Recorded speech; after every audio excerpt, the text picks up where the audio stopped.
上一集同大家分享過加拿大詩人不清嘅天文學，今集我哋依然有詩人 Atom 演繹真詩 ，Joyce 會讀出台灣詩人晚晚為金繼同正靈邊形撰寫嘅導讀。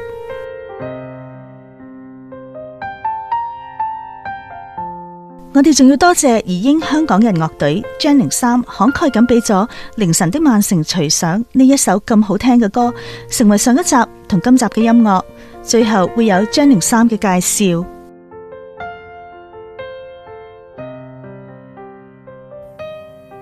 今繼不清，那麼我們該如何為已發生的事情尋找新的詞彙？在學校，靜默畫被再次複製，相同的顏色被重複用上，只是為了證明蘋果還是蘋果，卡拉夫瓶還是卡拉夫瓶，而風景已被隔熱，正如尚未發生的未來被保溫，以便暴龍回歸，再一次統治世界。仿佛市民渴望他們的少年違規罪行能夠重新被陳列。這一刻，房間在低吟，其門戶緊閉着，只為好奇的人打開。而當他們離開，他們卻帶着更多疑問，以致寶藏能像各人的姓氏一樣得以保留。我不知道秘密如何被散播，風在秋天的農莊上空揚帆，有些東西倒下而不值後悔。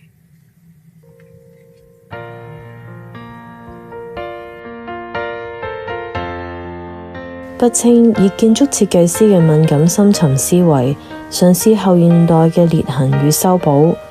其中係今繼呢首詩，確實可以見到後現代文本嘅典範。佢借用日本傳統修復技藝金繼，即係將破裂嘅陶瓷以金粉黏合，強調裂痕之美，作為隱喻，探討記憶、歷史同埋語言嘅斷裂與重構。詩作以碎片化敘事，反諷與不確定性為核心，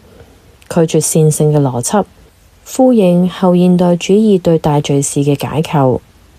同時融入東方美學同西方靜默畫嘅傳統，創造出混雜嘅文化拼貼。不清試圖喺前一個現代同後一個現代之間作出光來，而唔係拉扯。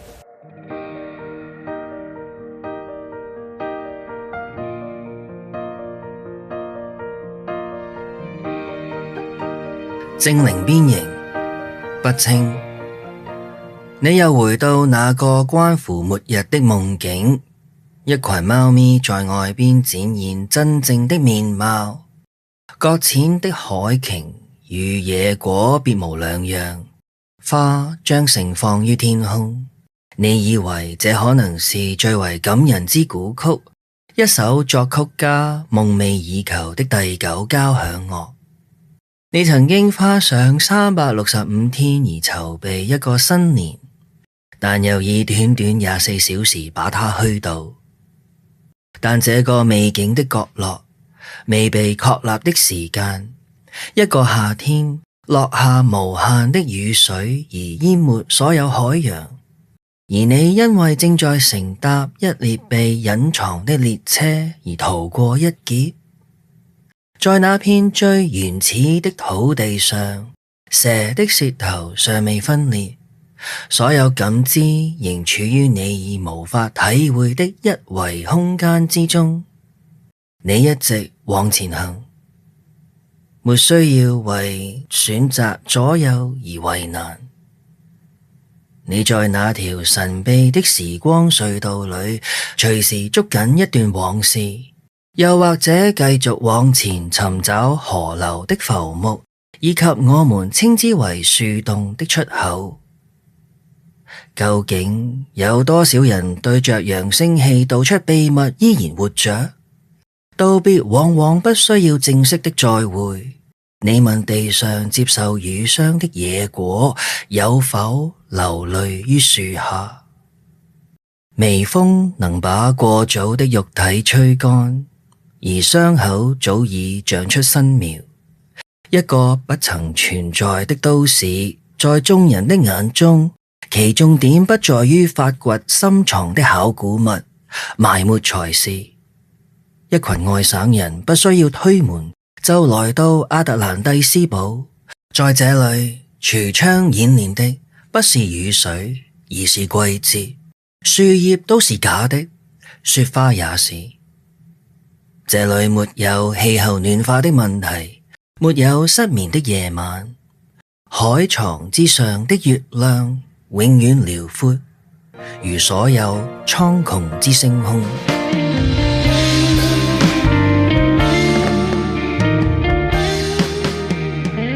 精靈邊形係一首充滿超現實意象同埋碎片化敘事嘅現代詩，全詩以夢境般嘅流動結構展開，句子常常中斷跳躍，營造出一種意識流嘅末日感，但朗誦起嚟卻又順口。精靈邊形作為退化、抽象、無邊界嘅幾何概念，巧妙呼應詩作本身就係一個零邊形，冇明確邊界，意象散落，但又互相關聯，拒絕被封閉嘅解釋。呢四個字看似有邊，實是無邊。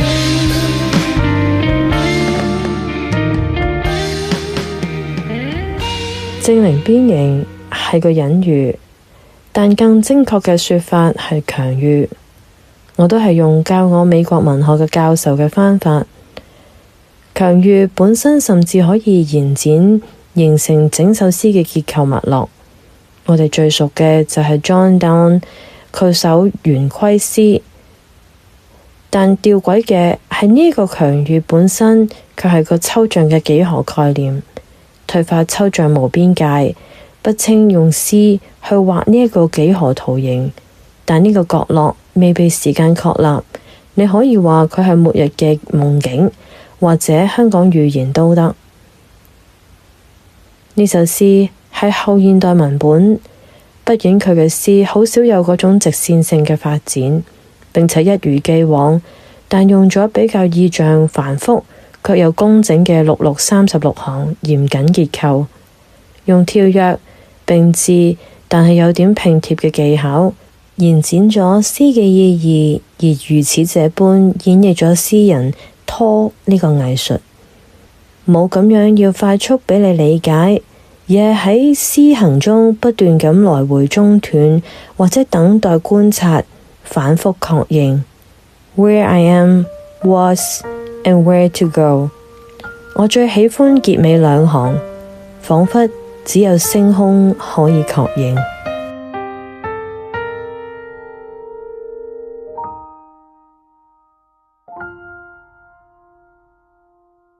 3點14，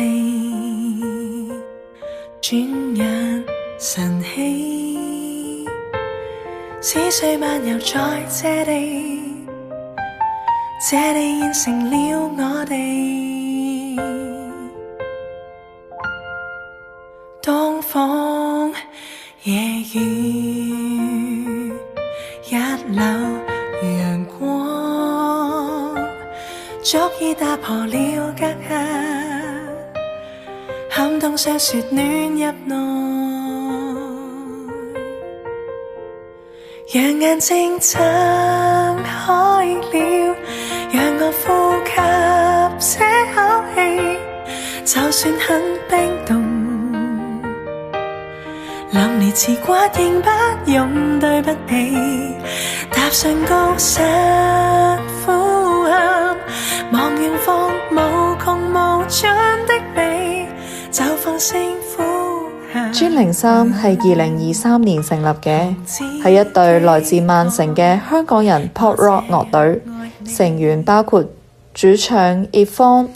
主音吉他手 David、節奏吉他手 Russell、低音吉他手 Tony、鍵盤手 Ruby 同埋鼓手 Fire。佢哋個名專靈3係一種可以令蘋果停止氧化嘅基因。佢哋希望將呢一種保鮮嘅精神放入廣東歌，守護屬於自己嘅文化種子。佢哋都相信音樂同文化唔一定要喺原生地先可以發芽，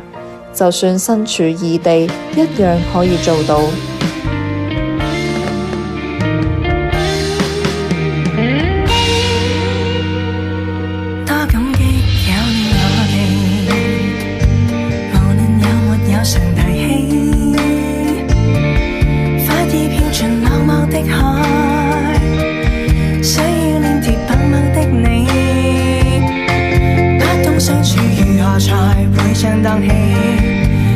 心機也未會找到一起，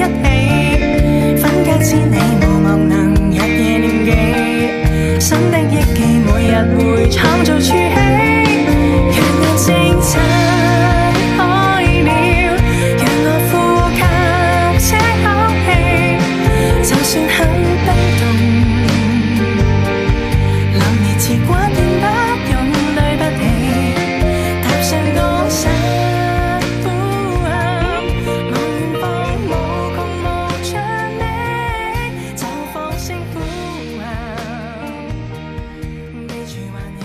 凌晨的曼城隨想係佢哋嘅第一首 single， 由主唱葉芳作曲填詞。首歌講嘅係當大家去到新嘅地方、新嘅環境，可能會覺得孤立無援，好似身邊冇乜嘢可以支撐自己。不過其實我哋真正需要嘅係學識愛自己多啲，就算事情變得複雜，一路走過嘅點點滴滴都會令自己變得更加堅強，慢慢學識欣賞變化，學識溫柔咁對待自己同埋面對呢個世界。如果大家想了解多啲 Gen03嘅創作，可以去 YouTube 搜尋 GEN03 或者去 Instagram GEN03_MCR 支持佢哋。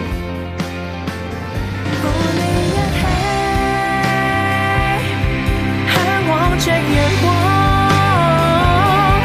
擁抱着晴朗，感測這自由之地，讓眼睛睜開了，大聲呼吸這空氣，就算多神，仍然無悔活着就是天理，踏上清風。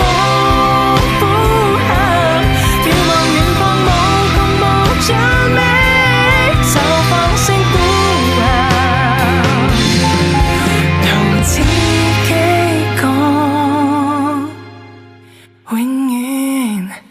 愛你。